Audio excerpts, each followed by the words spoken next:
Bismillahirrahmanirrahim. Innal hamdalillah nahmaduhu wa nasta'inuhu wa nastaghfiruh wa na'udzu billahi min syururi anfusina wa min sayyiati a'malina. May yahdihillahu fala mudhillalah wa may yudlilhu fala hadiyalah. Asyhadu an la ilaha illallah wahdahu la syarikalah wa asyhadu anna Muhammadan abduhu wa rasuluh amma ba'du. Rabbi syrah li sadri wa yassir li amri wahlul 'uqdatam min lisani yafqahu qawli.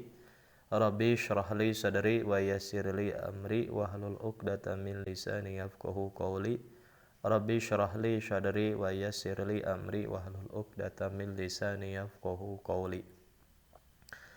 Al-Qur'an adalah kalamullah yang diwahyukan kepada Rasulullah sallallahu alaihi wasallam melalui perantara malaikat Jibril yang jika dibaca akan bernilai ibadah. Dalam Al-Quran terdapat petunjuk dan pedoman hidup bagi manusia. Sebagai pedoman hidup, Al-Quran seharusnya dipelajari dan dipahami isi kandungannya oleh setiap muslim. Dengan mempelajari dan memahaminya, setiap muslim akan turut serta melestarikan ajaran-ajaran yang terdapat dalam Al-Quran. Membaca Al-Quran harus dilakukan dengan baik dan benar, karena hal ini akan berpengaruh pada pembaca maupun pendengarnya dalam memahami makna-makna Al-Quran dan membuka tabir mukjizat yang ada di dalamnya, baik dalam ketaatan maupun kerendahan hatinya. Para ulama terdahulu maupun ulama sekarang sangat memperhatikan hal-hal yang berkaitan dengan bacaan Al-Quran, sehingga pengucapan kata-kata dalam Al-Quran menjadi baik dan benar. Berkaitan dengan ada hal yang harus dipelajari dan dipahami dalam isi kandungannya, hal tersebut tentu berkaitan dengan makna Al-Quran. Apa jadinya jika Al-Quran dibaca kemudian diperdengarkan oleh orang-orang yang mengerti bahasa Arab, namun pemenggalannya tidak tepat, ya, artinya memulainya tidak tepat atau mengakhirinya tidak tepat. Tentu makna yang terkandung di dalam Al-Quran tersebut menjadi rusak, menjadi salah. Nah, apabila isi kandungannya sudah salah, apakah Al-Quran tersebut masih menjadi petunjuk bagi manusia? Apakah Al-Quran tersebut masih menjadi pedoman hidup bagi manusia? Oleh karena itu, bab ibtida, wasol, dan waqaf menjadi materi yang penting untuk dipelajari dalam ilmu tajwid, khususnya dalam rangka untuk memperbagus kita dalam membaca Al-Quran.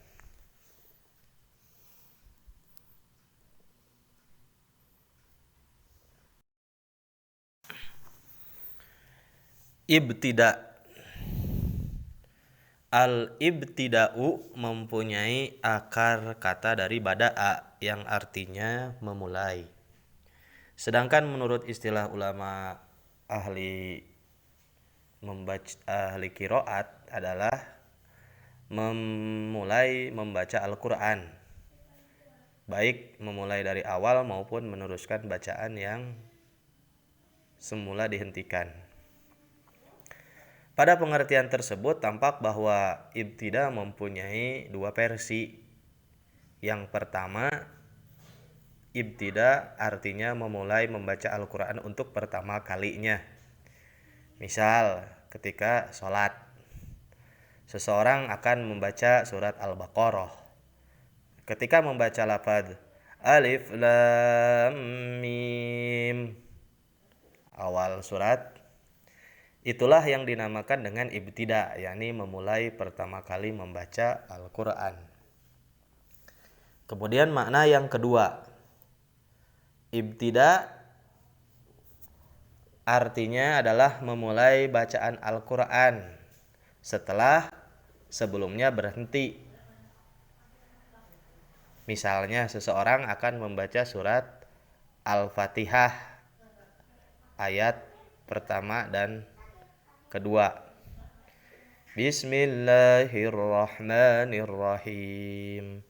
Alhamdulillahi rabbil alamin. Lalu kemudian orang tersebut berhenti. Kemudian melanjutkan ke ayat ketiga. Nah, pada saat orang tersebut memulai ayat ketiga, itu sama, masih dinamakan dengan ibtida.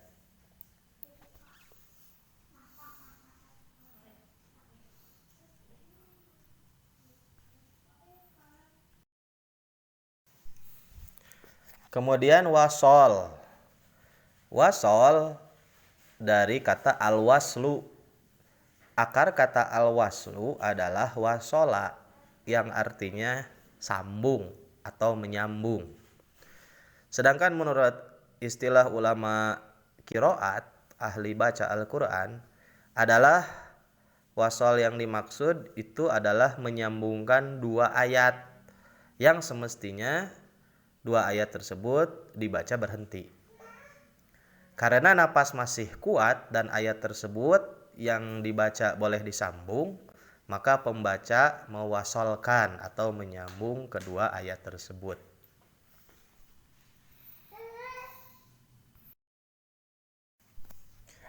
Contoh pada surat Al-Ikhlas ayat 1 dan 2. Pembaca membaca secara wasol. Bacaannya menjadi Qul huwallahu ahadunillahus samad. Itu dibaca wasol, walaupun sebenarnya dibacanya biasanya terpisah, ya, satu ayat satu ayat. Qul huwallahu ahad, Allahus samad. Seperti itu.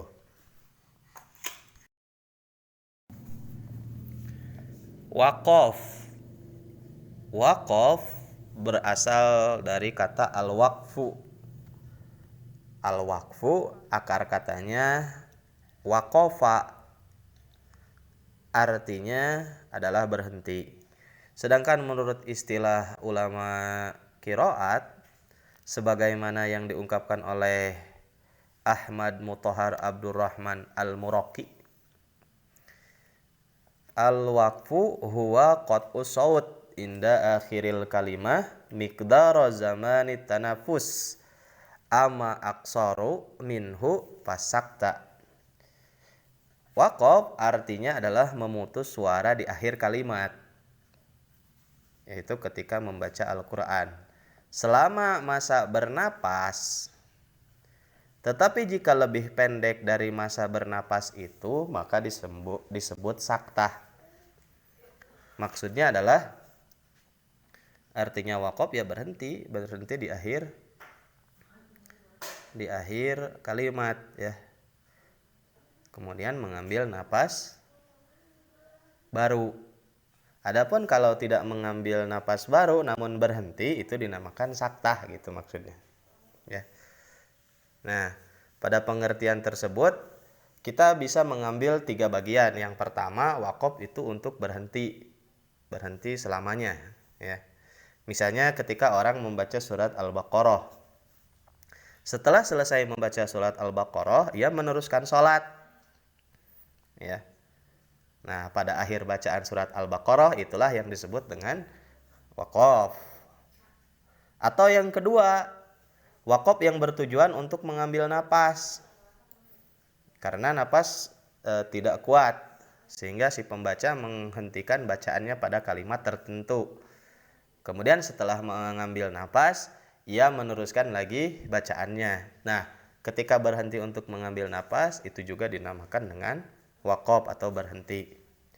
Atau yang ketiga, yaitu waqaf yang bertujuan untuk berhenti sebentar saja, sehingga si pembaca tidak sempat untuk mengambil napas baru karena jeda berhentinya hanya sejenak. Itu juga waqaf. Namun waqaf di sini dikenal dengan saktah ya.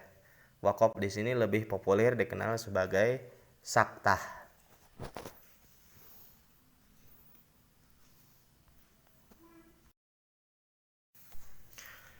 Pembagian waqaf. Waqaf secara umum dibagi ke dalam 4 bagian besar ya. Yang pertama waqaf ikhtibari. Kemudian yang kedua waqaf intidhari.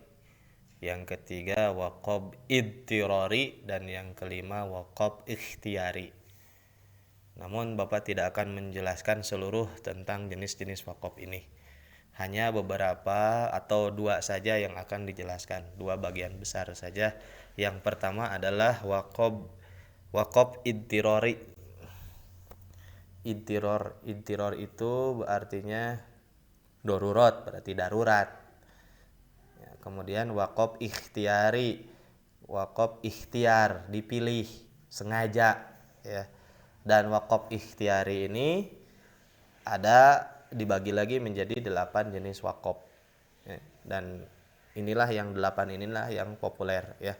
Waqaf tam, waqaf hasan, waqaf kafi, waqaf sholih, waqaf mafhum, waqaf jaiz, waqaf bayan, waqaf qabih.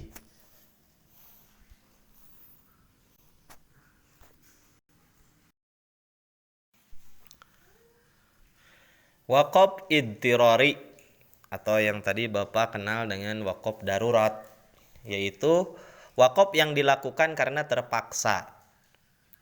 Seseorang pembaca ketika membaca Al-Quran, contohnya napasnya habis, atau batuk, atau lupa, dan sebagainya. Nah, maka dalam kondisi ini ia terpaksa menghentikan bacaannya. Walaupun tempat pemberhentiannya tidak selayaknya berhenti, misalnya maknanya terpotong, ya. Itu dinamakan dengan waqaf idtirari, waqaf karena darurat. Contoh waqaf idtirari. Fawailul lil musallin alladzina hum an salatihim sahun. Nah, setelah lafaz lil musallin itu berhenti. Fawailul lil musallin. Nah, ini berhenti, padahal berhenti pada lafaz itu tidaklah layak karena tidak pada tempatnya atau maknanya yang kurang lengkap ya. Fawailul lil musallin, kecelakaan bagi orang-orang sholat kan begitu, jadi tidak lengkap. Oh, no, sholatnya berarti celaka. Nah, ini akan menimbulkan bukan petunjuk, malah kebalikannya, akan menimbulkan kesesatan ya bagi pendengar yang mengerti tentang bahasa Arab.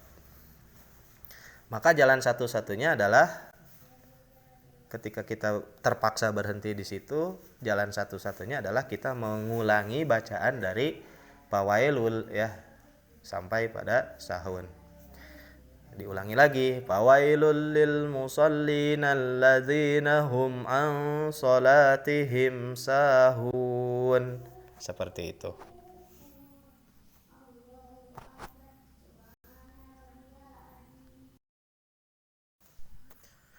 Kemudian waqaf ikhtiyari, ikhtiar, disengaja, diikhtiari ya.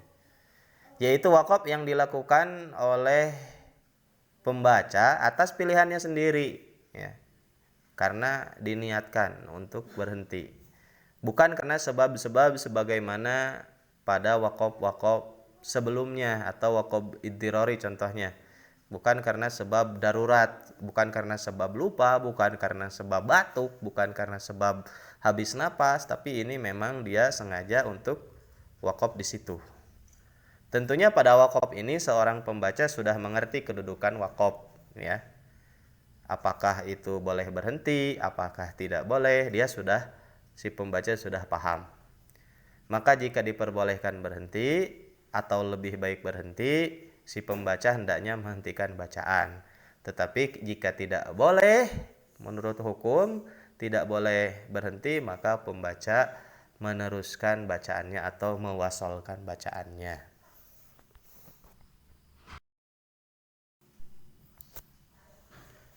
Contoh, wala tulqu bi aidikum ila tahlukati wa ahsinu. Nah, tanda pada lafaz di atas ada titik 3 ya. Titik 3 itu disebut dengan mu'anaqah ya. Nah, setelah lafaz wa ahsinu, pembaca menghentikan bacaannya. Tetapi dalam waktu lain pembaca menghentikan bacaan pada lafaz ila tahlukah, karena di sini tanda wakofnya mu'anaqah titik 3 seperti batu yang ditumpuk 3. Artinya aturan kalau menemukan tanda baca ini kalian boleh memilih berhenti di salah satu titik ya. Tapi tidak boleh di keduanya ya, tidak boleh di keduanya. Contoh tidak boleh nih. Wala tulqu bi aidikum ila tahlukah wa ahsinu. Nah, itu tidak boleh. Yang boleh bagaimana? Milih. Contoh di titik pertama. Wala tulqu bi aidikum ila tahlukah wa ahsinu ilana. Nah, gitu. Itu boleh. Atau yang kedua seperti tadi, wala tulqu bi aidikum ila tahlukati wa ahsinu. Nah, itu ya. Kedua-duanya diperbolehkan ya, boleh di titik pertama atau di titik kedua, tapi jangan kedua-duanya. Nah, itu diperbolehkan, boleh berhenti ya. Karena menurut ketentuan tanda wakaf tersebut aturannya seperti itu. Sehingga ia berhenti karena pilihannya sendiri, bukan karena sebab-sebab tertentu.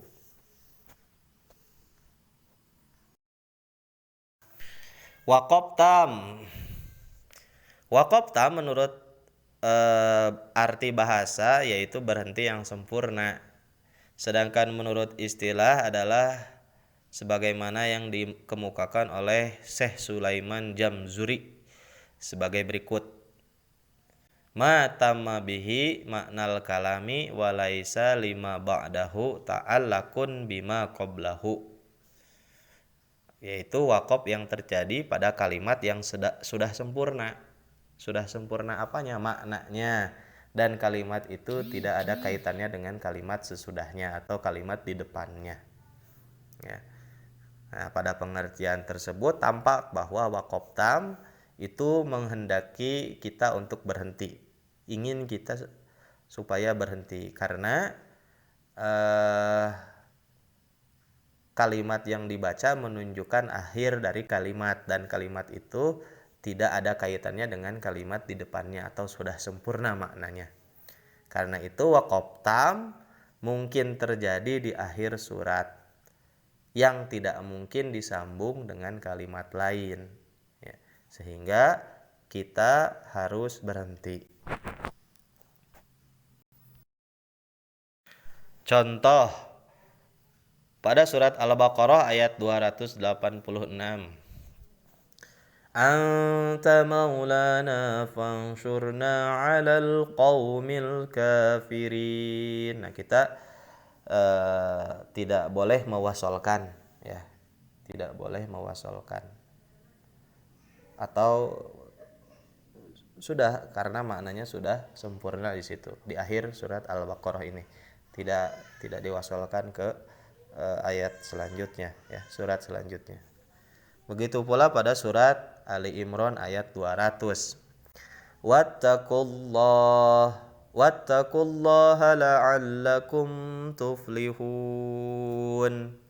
Nah, itu berhenti, itu wakaf tam ya, sempurna maknanya, tidak ada kaitannya dengan ayat berikutnya. Nah, setelah membaca Al-Kafirun pada surat Al-Baqarah, Al-Kafirin dan tuflihun, berhenti, itulah namanya wakaf tam. Kemudian yang kedua wakaf kafi. Waqaf kafi berarti berhenti yang cukup.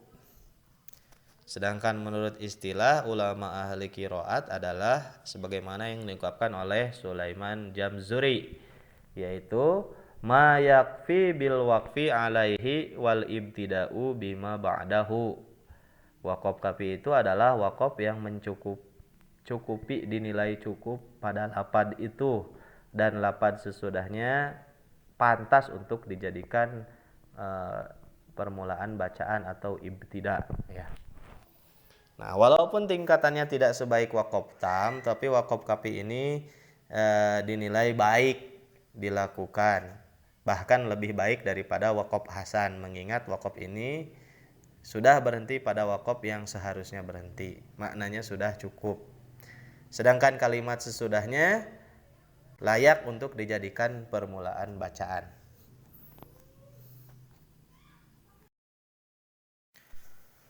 Contoh Quran surat Ali Imran ayat 190-191. Bismillahirrahmanirrahim. Inna fi khalqis samawati wal ardi wa ikhtilafil laili wan nahari la ayatin li ulil albab.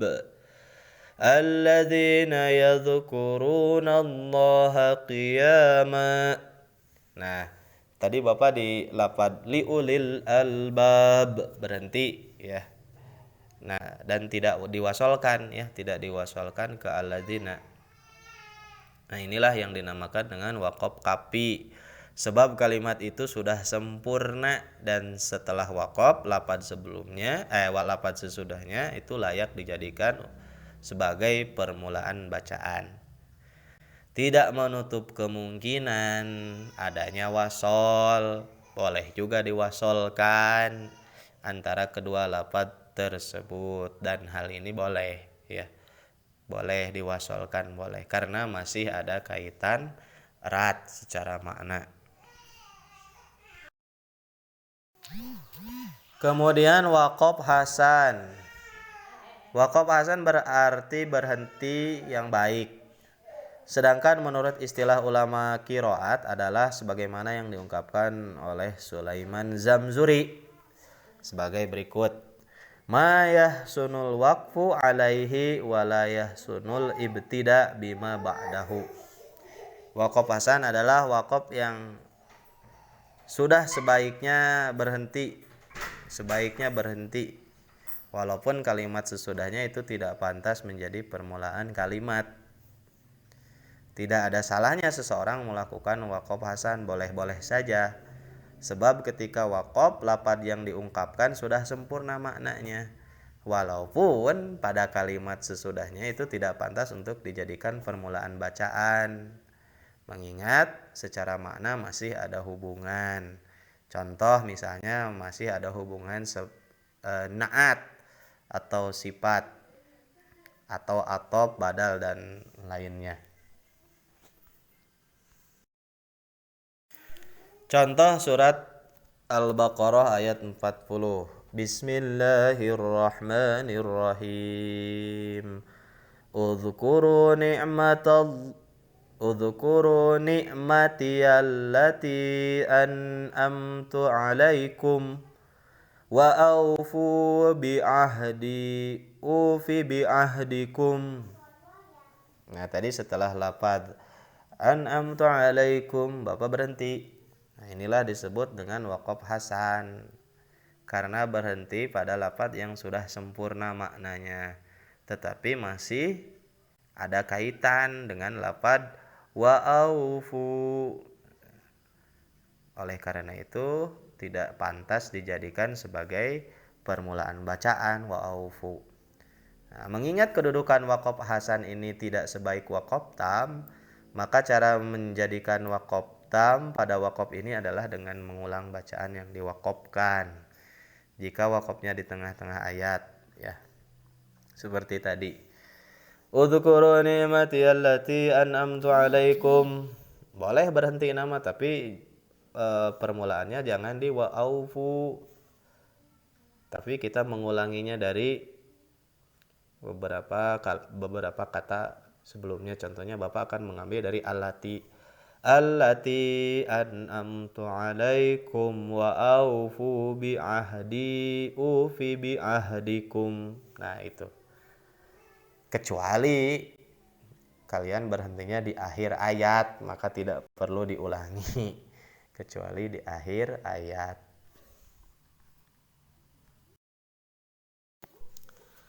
Kemudian waqaf qabih. Waqaf qabih artinya waqaf yang jelek, berhenti yang jelek. Ya, sedangkan menurut istilah ahli qiraat adalah sebagaimana yang diungkapkan oleh Sulaiman Jamzuri lagi, yaitu sebagai berikut. Al-waqfu ala labdin ghairi mufidin li adami tamamil kalami wa qad ta'alaqa ma ba'dahu bima qablahu labdhan wa ma'nan, yaitu berhentinya pada lapad yang belum sempurna maknanya karena masih berhubungan lapad baik itu sesudah maupun dengan sebelumnya, yaitu secara lapad maupun maknanya masih berkaitan. Itu dinamakan dengan waqaf qabih, waqaf yang jelek. Contoh pada surat Al-Baqarah ayat 2. Dzalikal kitab. Nah, setelah lafaz al-kitab berhenti, itu tidak diwasolkan. Itu tidak boleh atau jenis ini jenis waqaf yang qabih atau tidak diperkenankan karena tanpa alasan dan tempat pemberhentian sama sekali tidak patut, tidak pantas. Maka waqaf ini berakibat buruk atau jelek. Menurut Abdullah Umar Al-Baidawi dalam bukunya Risalatul Qura wal Hufadz fi Ghoribil Qiraah wal Alfadz menyatakan bahwa ada 17 tempat yang haram waqaf. Sebab jika waqaf maka menyalahi makna pokok Al-Qur'an atau maknanya menjadi berubah. Karena itu jika pembaca terpaksa berhenti karena napasnya terputus, batuk, bersin atau sebagainya, maka caranya adalah harus diulang lagi dari awal sehingga tidak menjerumus ke waqaf qabih. Dzalikal kitab ulangi lagi. Dzalikal kitabu la raiba fih. Nah, supaya tidak menjadi waqaf haram.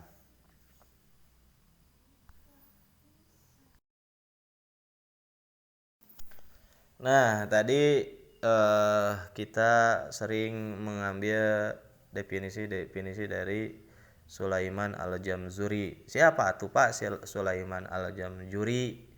Sulaiman Al-Jamzuri ini adalah ulama besar dalam ahli qiraah. Beliau adalah namanya Sulaiman bin Husain, anak Husain. Husain anaknya Muhammad. Muhammad anaknya Salabi Al-Jamzuri. Al-Jamzuri itu adalah nama tempat ya, yaitu sebuah kota di Arab yang bernama Tondata. Kampungna ngaranna Jamzuri, kotana ngaranna Tondata atau Tonto.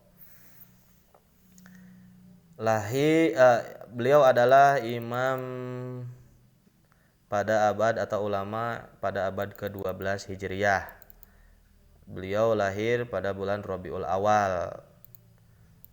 Guru beliau diantaranya adalah Syekh Nuruddin Ali bin Umar bin Ham yang merupakan seorang ulama bermadhab fikih Imam Syafi'i.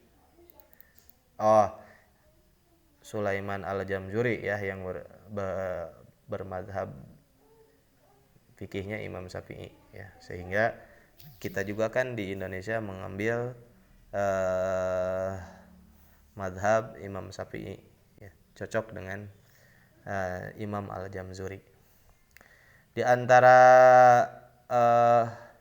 karyanya adalah Tuhfatul Atfal ya, kitab Tuhfatul Atfal yang dimana kitab ini menjadi rujukan dalam mempelajari qiraat ya, khususnya tajwid. ya. Khususnya tajwid. Demikian barangkali yang bisa Bapak sampaikan untuk malam ini. Kita tutup dengan doa kifarat majelis. Subhanakallahumma wa bihamdika asyhadu an la ilaha illa anta astaghfiruka wa atubu ilaik. Assalamualaikum warahmatullahi wabarakatuh.